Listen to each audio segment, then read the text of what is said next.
Mesdames et messieurs, bonjour, bonjour à tous, bonjour à toutes. Bienvenue ce soir. Stéphane Vacchiani, nous sommes ravis d'être à Périgueux, Boulazac, ce soir. Alors à Boulazac principalement, ici dans l'antre du basket, le Palio qui accueille aussi beaucoup de spectacles et de concerts. Et comme nous, ils sont ravis de retrouver du monde en présentiel. C'est vraiment notre joie cette année, partagée avec vous, Sandrine Redon, pour la BPAK. On est ravis de retrouver le chemin, évidemment, de toutes ces salles et de venir fêter l'économie ici ce soir à Boulazac. Comme vous le dites, l'année dernière, nous n'avions pas pu être avec vous, avec le public. Alors nous sommes ravis de vous accueillir. Merci pour votre présence ce soir pour célébrer les entreprises de la Dordogne. Bonsoir également aux internautes. Vous allez pouvoir suivre cette soirée de l'économie sur nos réseaux, sur le site des prix Néo-Aquitains, sur le site Banque Populaire, Sud-Ouest et bien sûr sur TV7. Alors, suite à la crise sanitaire, nous avons décidé de garder ce modèle avec des replays, du direct, et puis de pouvoir, à la fin de cette cérémonie, de pouvoir échanger tous ensemble lors d'un moment plus convivial. Mais pour organiser cette soirée, elle est en lien bien sûr avec les partenaires de cette édition, les co-organisateurs que sont Sud-Ouest et la Banque Populaire, mais également nos fidèles partenaires avec la région Nouvelle-Aquitaine, Kedge Business School et enfin Pouet International. Et puis plus spécifiquement pour la Dordogne, ce sont le Grand Périgueux qui nous ont rejoints, le Conseil départemental de la Dordogne, le pôle interconsulaire de la Dordogne. Alors maintenant, Stéphane, commençons cette soirée. Comment ça va se dérouler ? Alors ça va se passer du plus simplement possible. On va avoir 20 minutes vraiment consacrées. C'est le métier de Sud-Ouest, de TV7, de parler de l'actualité locale, régionale et départementale. On aura 20 minutes d'actualité économique, 100% économique, ici, avec des experts, avec une invitée.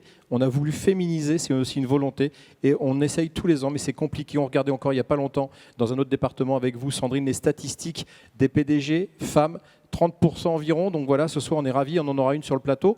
Donc 20 minutes sur l'économie départementale et puis après on aura une petite pause vidéo. Je vous invite à tous la retrouver puisqu'on avait lancé l'année dernière justement pour vous accompagner, vous les chefs d'entreprise et les partenaires, avec des portraits d'entrepreneurs. On va relancer ça cette année, on enverra un best-of, les meilleurs moments pour parler français et on enchaînera, je sais que vous l'attendez avec impatience, avec la remise des trophées, le tout sur un temps d'1 heure. C'est aussi un pari qu'on fait cette année parce qu'on veut vraiment donner du temps après pour se retrouver toutes et tous ensemble. Merci Stéphane. Alors, qui va nous rejoindre pour ce débat et cette table ronde ? On va déjà s'installer, Sandrine, puisque vous représentez la Banque Populaire ce soir aussi pour cette table ronde. Et puis on en parlait à l'instant, je vais appeler à nous rejoindre Cécile Procope, elle est la PDG de Guyane Papier. Vous pouvez l'applaudir parce qu'elle prend sur elle de nous rejoindre sur ce plateau. Elle arrive. On est ravis, c'est une entreprise historique qu'on ne présente plus en Dordogne. Installez-vous, Cécile, ici. Pour représenter la région Nouvelle-Aquitaine, vous avez Céline. Merci. Et on va appeler Jean-Pierre Reynaud, et vous avez raison Céline, le vice-président de la région Nouvelle-Aquitaine, Jean-Pierre Reynaud, qui nous rejoint. Et ça sera un peu égocentré pour Sud-Ouest de dire que j'ai gardé le meilleur pour la fin, mais j'appelle Benoît Martin, ça y est, je cherchais des yeux, le chef de rédaction Sud-Ouest ici en Dordogne.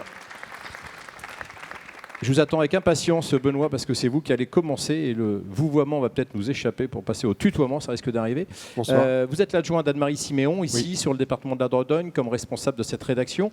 Cette rédaction qui a beaucoup travaillé, comme elle le fait toute l'année, mais encore plus ces derniers temps, sur le supplément Éco, qui est un rendez-vous annuel pour Sud-Ouest, en plus de nos rendez-vous hebdo le lundi et les pages du jeudi. Mais je sais que la rédaction départementale n'attend pas ces jours-là pour parler de l'économie. En tout cas, ce supplément Éco, que nos invités de ce soir auront en avant-première après la soirée, qui sera avec le journal de demain, pour certains après-demain, parce que les porteurs le portent sur 2 jours, a une thématique qui peut surprendre pour la Dordogne. Ce n'est pas provocateur dans ma question. Vous avez choisi de parler de l'export. Pourquoi cette thématique ? Alors pourquoi la rédaction Dordogne a choisi de parler de l'export et du développement à l'international ? Tout simplement parce que c'est une thématique transversale. Donc on s'est dit que ça permettait de parler du territoire dans toute sa diversité. Parce que quand on parle export, on parle évidemment produits agricoles, mais ça ne représente que 10% des exportations.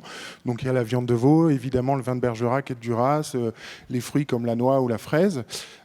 Après, nous avons l'industrie, parce qu'il ne faut pas oublier qu'on avait déjà fait un supplément sur ça, que la Dordogne est une terre d'industrie. On a peut-être un peu tendance à l'oublier. Donc il y a l'industrie papetière. la chimie, les machines-outils. Il y a un portrait d'entreprise où on parle de fabricants de machines-outils. Et on a mis un petit focus sur une troisième tonalité. Il y a les fameux services, mais en Dordogne, il y a des savoir-faire techniques, par exemple, qui sont très pointus. Je pense à la Socra, qui est une entreprise de rénovation qui a beaucoup fait parler d'elle avec un chantier récemment. Voilà, la mairie de Paris, la cathédrale Notre-Dame et puis l'Archange Saint-Michel. Mais bon, là, on n'est plus trop dans l'export, mais ces savoir-faire s'exportent.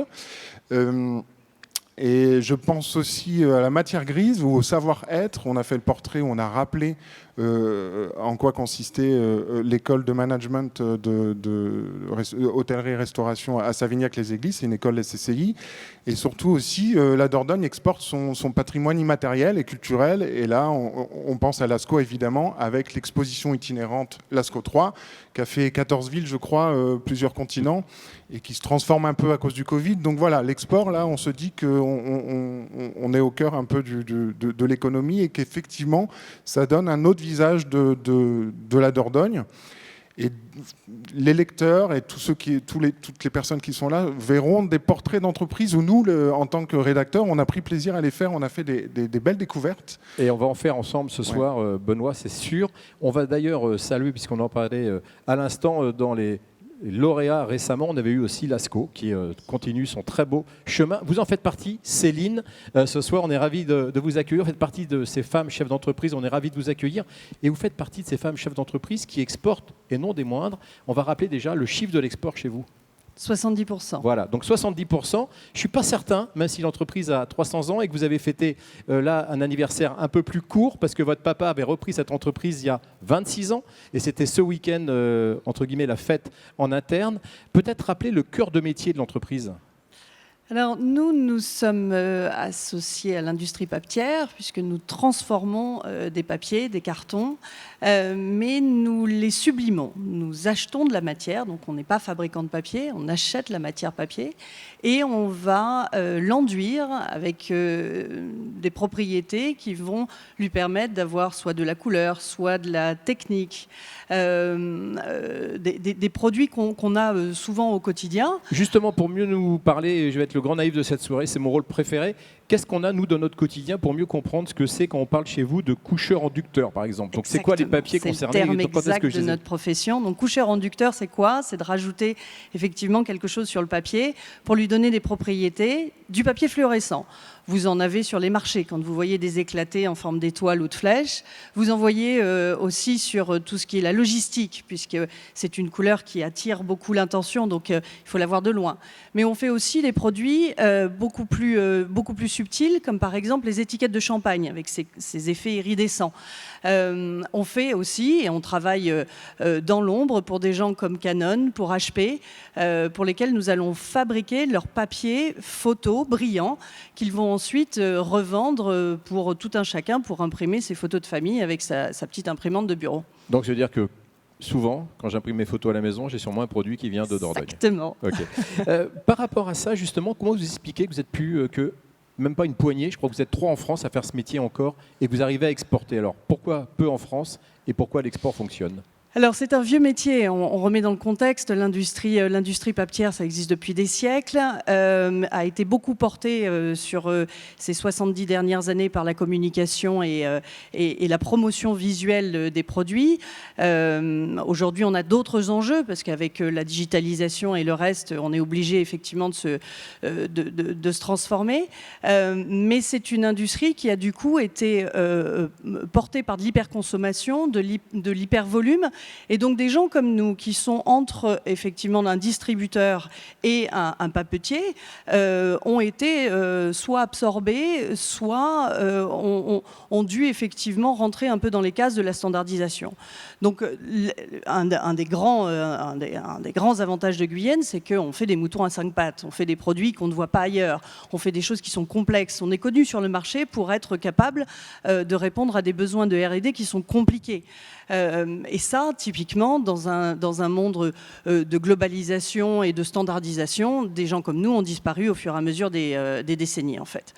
Alors vous n'avez non pas disparu, vous êtes en train de vous développer, vous venez d'investir, on va rappeler le montant de l'investissement en cours, vous êtes en train de relocaliser, c'est un mot qui ferait plaisir au président Rousset qui est dignement représenté par votre voisin, par Jean-Pierre Reynaud, il va prendre la parole juste après justement. Qu'est-ce qui fait qu'on relocalise et quels moyens vous y mettez ? On relocalise parce que c'est très bien d'avoir l'Europe, c'est très bien de pouvoir envoyer ces produits à l'autre bout de la planète pour pouvoir les transformer et les récupérer sans que le coût du transport n'ait de valeur. Sauf qu'avec le Covid, ça monte ses limites. Et donc, nous sommes bien aperçus qu'effectivement, avoir joué le jeu d'une industrie qui veut aussi s'exporter, eh bien, on a perdu notre flexibilité, notre agilité, notre souveraineté à transformer nos produits. Donc on est devenu dépendant de sous-traitants qui effectivement ont connu les problématiques du Covid un peu comme tout le monde. Ces machines-là, ou en tous les cas ces capacités de transformation, on les avait en interne. Et c'est moi-même d'ailleurs il y a quelques années qui avait dit on arrête parce qu'on a voulu se concentrer sur notre cœur de métier au lieu de se diversifier un peu trop. Donc à l'époque vous avez dit on sous-traite et là vous êtes en train de le ramener sur place. Voilà, il n'y a que les imbéciles qui ne changent pas d'avis, j'en fais partie. Et je suis fière de pouvoir effectivement réintégrer dans l'usine ce savoir-faire que nous n'avons pas perdu puisque les gens sont encore avec nous et qu'on a la possibilité effectivement d'offrir plus de choses à nos clients désormais. C'est un investissement, on va le chiffrer ? Cet investissement, oui, on est à 1,5 million, ça commence à faire un peu de sous. Sur un chiffre d'affaires qu'on rappelle qui est 7 fois à peu près cet investissement. 9 millions. 9 millions. Sandrine Redon, avec votre casquette Banque Populaire et puis co-animatrice ce soir, est-ce que Céline est représentative en ce moment de ces entreprises qui, dans l'après-Covid ou pendant le Covid, en ont profité pour réinjecter, réinvestir, relocaliser ? Oui, on s'aperçoit clairement dans nos activités que la relance est là, que les entreprises investissent, qu'elles sont présentes sur le marché et que cette période Covid les a vraiment incitées à se transformer, à accélérer le business model qu'elles avaient entre guillemets anticipé et peut-être plutôt à 3 ou 4 ans, mais elles ont décidé de le faire dans cette année, dans ces 18 mois qui ont été fortes en réflexion, parfois douloureuses, mais qui a permis certainement de franchir vraiment des paliers pour aller plus loin. Alors justement, on va voir ces entreprises et Jean-Pierre Reynaud va pouvoir nous commenter ces aides de la région. On va regarder une première infographie, on n'aura que 2, je vous rassure, on ne va pas se faire une soirée diapo. C'est une infographie qui va nous permettre de mieux mesurer justement. Alors vous êtes en plein dedans, Céline, avec votre activité, puisqu'on voit effectivement que dans les principaux produits exportés dans la balance commerciale de la Dordogne, il y a évidemment l'industrie papetière. Elle n'est pas la seule, c'est important. On va regarder en même temps, toujours dans cette dynamique post-Covid, le nombre de créations et de disparitions d'entreprises sur ce département de la Dordogne. Je le rappelle, c'est notre volonté ce soir de parler, comme on le fait souvent dans nos pages, de la proximité. Donc les créations d'entreprises et les radiations, on est très positif. Alors moi, je suis moins bon que vous, Sandrine, pour faire les soustractions, mais je crois qu'on est sur quasiment du kit ou double, avec un gain de presque 1300 entreprises. Jean-Pierre Reynaud, on en parlait tout à l'heure, la région a une grosse compétence, c'est entre autres qui est le développement économique. On sort d'une période, tous, on espère en tout cas, parce qu'on est tous en train de faire attention et merci de porter le masque, je vois que c'est le cas dans la salle. On espère qu'on ne va pas connaître la 5e vague, en tout cas on a bien pris les premières. La région a été très présente, on peut rappeler peut-être ce qu'a été le rôle de la région pendant la pandémie au chevet des entreprises. Écoutez, on parle de relocalisation de l'économie donc, sur nos territoires. Donc, je crois qu'on a un bel exemple avec Guyane Papier, donc, qui viennent de nous être faits. Donc, pour nous, c'est un des axes essentiels de notre action. Donc, on a pu avoir... je crois que c'est une question qu'on se posait déjà auparavant. Donc, il y a longtemps qu'on sait qu'on est dépendant. Donc, notamment, je sais qu'on a beaucoup travaillé sur le machinisme agricole, donc où on est totalement dépendant des pays étrangers, notamment des Italiens, donc sur tout un aspect de matériel maraîchage et autres, donc on est totalement dépendant, donc c'est des choses qu'on peut faire chez nous. Donc on a travaillé avec une belle entreprise d'ailleurs de Dordogne qui est la Sommafer autour de Bergerac, donc sur le... On peut les citer ce soir, on est là pour dire du bien de ces belles entreprises. C'est une belle entreprise donc, qui va travailler sur les tours avant, donc pour la protection du gel de nos vergers et de nos vignobles. Donc c'est des questions qu'on se posait déjà auparavant. Mais je veux dire, ça a été, la crise a été quand même, je dirais, un détonateur quand on s'est aperçu qu'on était totalement dépendant de l'étranger pour les matières actives de nos médicaments, par exemple. Donc, alors qu'on a de belles entreprises en Nouvelle-Aquitaine, donc avec ULPSA, donc Sanofi, Solvay, donc voilà. Donc il faut que, et là, on se mobilise autour d'eux pour essayer d'être moins dépendant de l'étranger. Donc, on a accompagné une centaine d'entreprises donc, pour essayer d'être moins dépendants de l'extérieur. Donc, on les a accompagnés sur à deux niveaux. Je dirais plutôt sur un aspect méthodologique pour voir donc, quelles sont leurs zones de risque, donc comment c'est les marchés qui se sont... Parce qu'on a des moments où tout s'est arrêté, donc pour certains produits, et dans tous les domaines, sur les médicaments dont je parlais, mais aussi même sur l'agroalimentaire, puisque... Un sujet qui vous est cher. Un sujet qui m'est cher, donc où on a travaillé une partie de l'année ensemble pour... sur l'alimentation, sur l'alimentation et la souveraineté alimentaire. Donc je rappelle quand même qu'en France et en Nouvelle-Aquitaine, on est au même niveau, donc on importe 50% de notre volaille, donc on s'est retrouvé...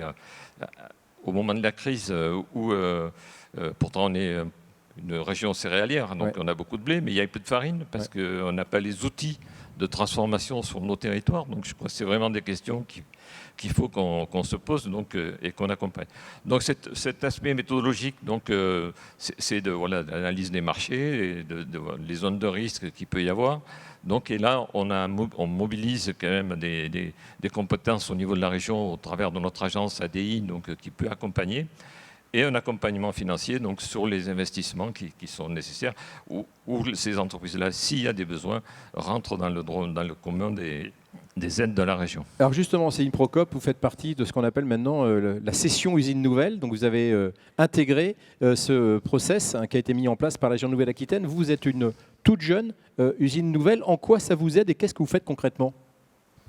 Ça nous aide beaucoup au niveau du réseau, ça nous aide beaucoup au niveau des dispositifs de consultants qui sont accordés et qui sont accompagnants. On a des gens de très bonne qualité et ça c'est très agréable, même si je suis toujours un peu la première à être réticente de gens qui viennent de l'extérieur et qui doivent m'expliquer comment je dois faire tourner ma boîte. Mais en tous les cas... Vous les écoutez quand même ? Bien sûr. Avec attention toujours. Ce qui m'intéresse, c'est la compétence extérieure. C'est des gens qui ont un regard différent sur les choses. Et c'est des gens aussi qui peuvent être relais de notions, de visions que moi je peux avoir à titre personnel et que je peux mal expliquer ou mal faire passer auprès de mes équipes. Et cette dynamique beaucoup plus participative et beaucoup plus ouverte nous aide à franchir effectivement des caps. Sur les investissements dont vous parliez tout à l'heure, est-ce que vous avez réussi à obtenir des subventions ou des prêts garantis, par exemple ? Est-ce que vous avez aujourd'hui profité de ces aides ? Oui, tout à fait. On peut donner les pourcentages ou c'est quelque chose donc France Relance, à ce jour, c'est 272 000 € qui ont été accordés à Guyenne à travaux réalisés, même si une partie a déjà été avancée. Sandrine Redaud, on en a beaucoup parlé pendant la pandémie, les PGE, on pensait que ces prêts garantis par l'État, ça allait s'arrêter. Puis un peu de surprise, on a vu le ministre, Bruno Le Maire, relancer les PGE et dire qu'il donnait du temps au temps, façon de Mitterrand, il allait les emmener jusqu'à la fin de l'année. Est-ce que c'est une surprise pour les banques ? Et est-ce qu'il y a une raison d'être autour de ça ou est-ce qu'on est au bout quand même du système ? Je crois que c'était donner du temps au temps parce que certaines entreprises ont passé très bien cette première période, mais aussi ont besoin de se projeter et je crois que c'est un grand axe de rassurance. Mais il faut reconnaître que l'ensemble des PGE a plutôt été réalisé sur l'année 2020. Pour la Banque Populaire Aquitaine Centre-Atlantique, c'est plus de 2 milliards d'euros de PGE réalisés sur l'ensemble du territoire. On peut dire qu'à peu près 80% aujourd'hui ont été utilisés en prenant des durées longues, en prenant le temps de pouvoir les exploiter pour l'ensemble de l'activité. Et on voit que au-delà des PGE, l'activité d'investissement sur les financements est quand même très forte. Il faut savoir que l'année 2020 a été en investissement, donc en prêt et en financement supérieur à l'année 2019 et que 2021 sera à nouveau supérieur à 2021 supérieur à 2020 et hors PGE. C'est-à-dire qu'il y a une vraie activité, une dynamique pour nous qui représente 7 à 8% de croissance sur l'ensemble de l'entreprise. Alors cette dynamique, cette croissance, on le disait avec vous Benoît tout à l'heure, on est en train de la lire et on la lira encore mieux demain dans les pages de Sud-Ouest et aussi dans le supplément. C'est une dynamique qui est partagée, mais il n'y a pas que toujours des bonnes nouvelles. On en parlait avec Céline en préparant cette rencontre, on l'a vu aussi la semaine dernière dans le Lot-et-Garonne. Il y a quand même des soucis en ce moment d'approvisionnement de matières premières, il y a quelquefois des soucis d'emploi. Vous êtes dans le papier, Céline, on a vu des hausses vertigineuses de matières premières. Alors nous à la presse, on est à des chiffres de l'ordre de 50 à 60% d'augmentation du prix du papier. Je parle uniquement sur cette année. Est-ce que vous êtes concerné sur les papiers spécifiques qui sont les vôtres et comment vous réagissez par rapport à cette... On est absolument concerné, c'est notre achat matière principal en fin de compte. On a vu venir la vague, la vague, donc nous on a pris le pari de stocker, de ce qui très clairement contribue à ce phénomène encore plus. On n'est pas les seuls. Beaucoup de circonstances pour expliquer ce phénomène et on n'a pas le temps de le développer ici. Il y a un engouement en plus de ça du papier, donc le marché est en plus de ça beaucoup plus en demande qu'il n'a pu l'être à une époque. Nos produits coûtent plus cher effectivement à fabriquer et doivent se vendre aussi plus cher pour compenser ces hausses. Jean-Pierre Hinault, on ne peut pas tout faire, on n'est pas magicien, j'imagine même qu'on a une volonté politique et je provoque un petit peu avec cette question. Demain, refaire du papier ici, même si on a déjà des belles entreprises, ça fait partie des choses que la région peut accompagner, décider, ou est-ce que le marché mondial nous échappe?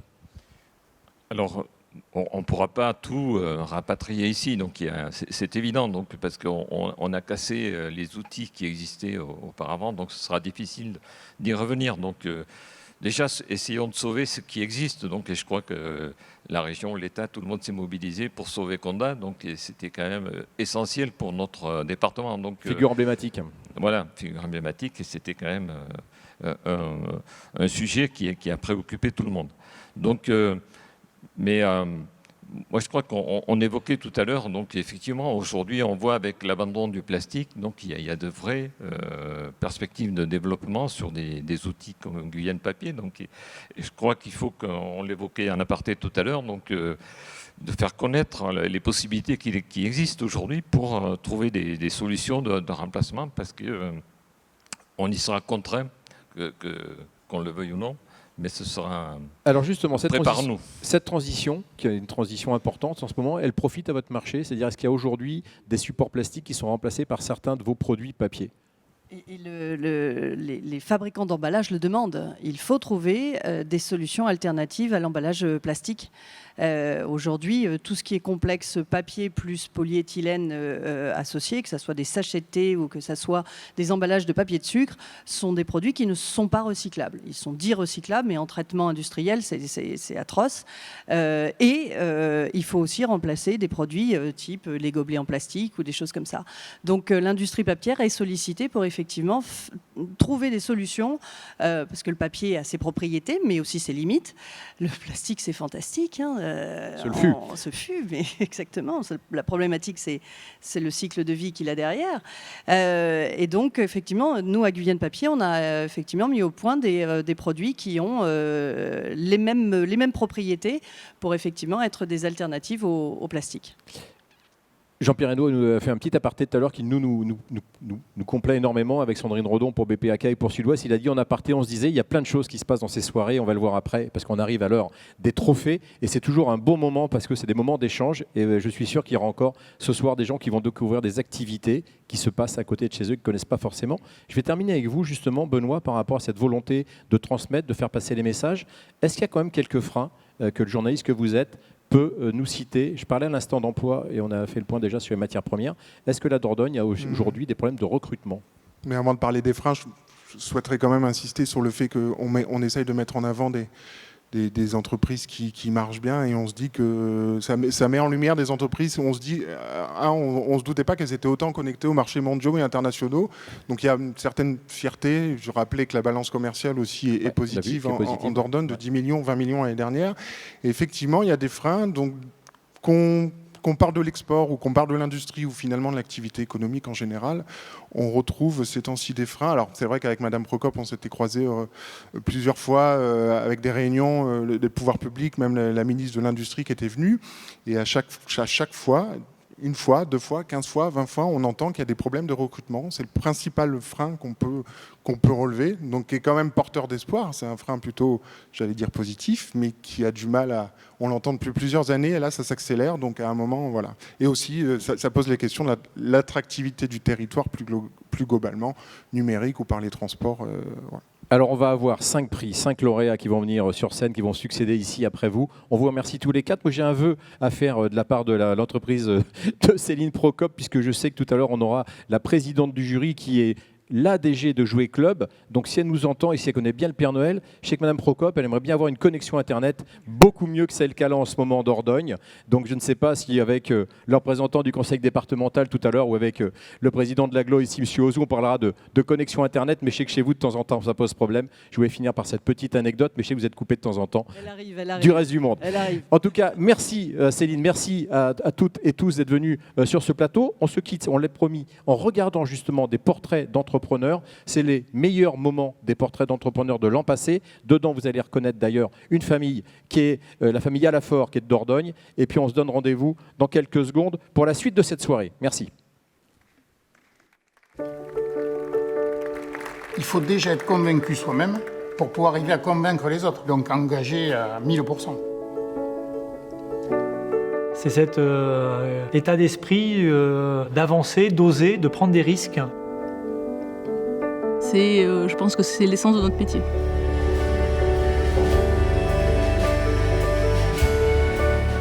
Le partage, le collectif, quand on les retrouve au travail, on ne se pose pas de questions, en fait, on fonce.